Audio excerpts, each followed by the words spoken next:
mungkin kita bahas satu persatu topik ini. Yang pertama adalah penilaian kewajaran beban kerja. Apa itu penilaian kewajaran beban kerja? Yang pertama adalah kaitan logis antara program kegiatan yang diusulkan dengan strategi dan prioritas suatu institusi atau instansi atau organisasi. Kenapa ini perlu? Karena organisasi itu kan punya visi dan misi. Nah, program kegiatan yang dianggarkan itu apakah sudah ada benang merahnya atau relevan dengan strategi atau prioritas untuk mencapai visi misi dari suatu organisasi.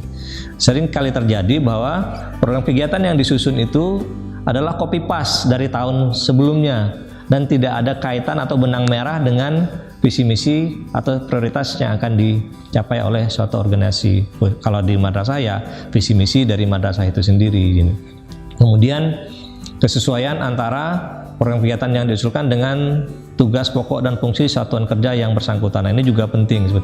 Di slide sebelumnya juga sudah beberapa kali disebutkan bahwa program kegiatan itu adalah harus program kegiatan yang menjadi tupoksi dari suatu organisasi. Nah, kalau madrasah, apa yang menjadi tupoksi dari madrasah itu sendiri? Nah, itulah yang dikerjakan. Walaupun program kegiatan itu bagus hasilnya, targetnya tercapai, tapi itu bukan tupoksinya madrasah, itu tidak menjadi capaian kinerja dari madrasah itu sendiri.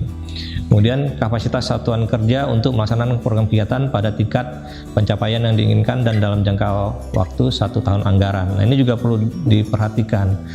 Seperti yang saya sebutkan tadi bahwa biasanya dalam menyusun anggaran belanja kita menggunakan pendekatan optimistik. Jadi kita anggarkan sebesar-besarnya, ternyata kita nggak memperhitungkan kesediaan uang yang tersedia, kemudian sumber daya yang kita miliki, dan itu akhirnya apa?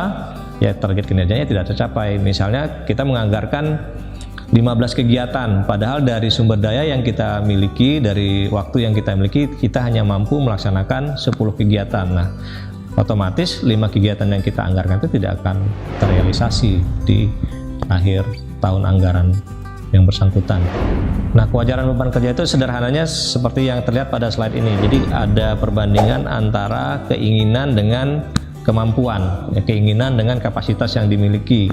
Salah satunya adalah dari sisi anggaran yang dibutuhkan. Jadi kita anggarkan sebanyak-banyaknya, padahal kita punya dana yang terbatas. Misalnya kita menganggarkan 150, padahal dana kita cuma 100. Nah, harusnya kita lakukan priorisasi terhadap kegiatan yang akan dilaksanakan. Kemudian waktu yang dibutuhkan. Nah, kalau dia terikat oleh tahun anggaran, maka tahun anggaran yang tersedia itu hanya dari 1 Januari sampai dengan 31 Desember. Nah, dari tenggang waktu 1 Januari sampai 31 Desember itu idealnya, realistisnya berapa kegiatan yang bisa kita laksanakan. Kemudian penilaian berikutnya adalah dari sumber daya manusia yang dibutuhkan atau yang dimiliki oleh organisasi. Nah, sumber daya yang dibutuhkan misalnya membutuhkan 10 orang atau 50 orang, sementara kita mempunyai sumber daya manusia kurang dari 50 orang. Nah, artinya jumlah orang yang akan mengelola kegiatan itu juga terbatas gitu, atau di bawah dari yang dibutuhkan. Kemudian sumber daya lainnya, misalnya apa? Misalnya infrastruktur atau peralatan. Kita tidak punya peralatan untuk melaksanakan kegiatan itu. Nah, itu juga kan akan mempengaruhi dari kelancaran pelaksanaan program kegiatan. Nah, satu lagi yang penting tadi adalah tupoksi atau tugas pokok dan fungsi dari organisasi itu. Kalau dia bukan tupoksi kita, walaupun kita punya uang, kita punya waktu, kita punya sumber daya manusia dan sumber daya lainnya, itu nggak bisa kita laksanakan.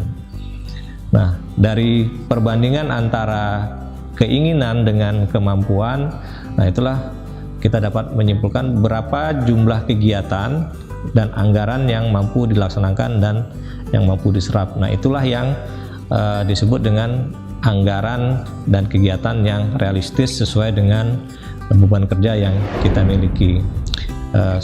Seperti pengalaman saya pernah mendampingi suatu institusi, dia hanya punya topoksi ABC, kemudian anggaran sumber daya manusianya 20 orang, kemudian dia menganggarkan 20 miliar. Ternyata setelah kita hitung ulang, yang mampu diserap itu hanya 15 miliar. Artinya 5 miliar itu harus dikoreksi, harus dikurangi di dalam dokumen perencanaan penganggarannya.